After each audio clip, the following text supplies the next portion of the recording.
महाराष्ट्रनि नासिक सहराव क'क्राझार जिल्ला NYK आरो चिरां जिल्ला NYK नि हेफाजाब होनायाव बड'लेण्ड इन्डिजिनियास गेम्स एस'सिएशननिफ्राय खमलायनाय फोरोंगिरि मिजिं नार्जारिनि दैदेननायाव भारत सरकारनि युथ एफेयार्स एन्ड स्पर्ट्स डिपार्टमेन्टजों 12 जानुवारिनिफ्राय 10 जानुवारि 2024 सिम खुंजानाय 27थि नेशनेल युथ फेस्टिवल 2024 आव बर'नि दोरोङारि गेलेनाय खमलायनाय गेलेनायखौ दिन्थिनो खाबु मोनो।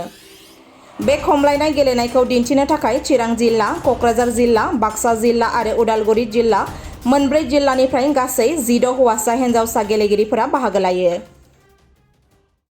बयनिसिमबो गोसो गोरबोनि खुलुमनाय आरो सिबिनायखौ जासिहरदों। महाराष्ट्रनि नासिक सहराव भारत सरकारजों ministry of sports and youth welfare डिपार्टमेन्टनि बानजायनायाव जायनाखि 27 नेशनेल युथ फेस्टिवल खुंफुंनाय जादों। बे 27 नेशनेल युथ फेस्टिवलाव जोङो बड'लेण्डनि जानानै जोंनि बर'नि दोरोङारि गेलेनाय इन्डिजिनियास गेम्स खमलायनाय बे खमलायनायखौ जोङो डेमनस्ट्रेसन दिन्थिफैदों बड'लेण्ड इन्डिजिनियास गेम्स एस'सिएशननि जानानै।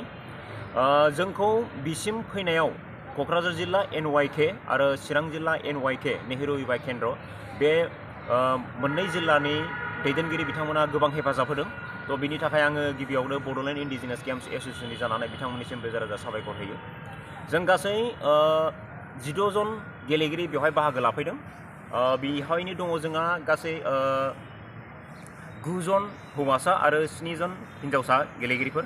थ' जों बायदियैनो बेवहाय गुबुन गुबुन रायजोनि जेरै पान्जाबनि गटका आरो केरेलानि बिनिफ्राय महाराष्ट्रनि मालकाम बेबायदिनो गुबुन गुबुन इन्डिजिनियास गेम्सफ्राबो डेमनस्ट्रेसन दिन्थिनायाव बाहागो लादों। थ' बेनि गेजेराव जों खमलायनायाबो बेवहाय मोनसे मोजां सुबिदा मोन्दों आरो बेहाय जायफोर बिथांमोना बाहागो लाफैदों बे 27 नेशनेल युथ फेस्टिवलावहाय बिथांमोना जोंनि खमलायनाय गेलेनायखौ नुनानै गोबां बाख्नायदोंबो।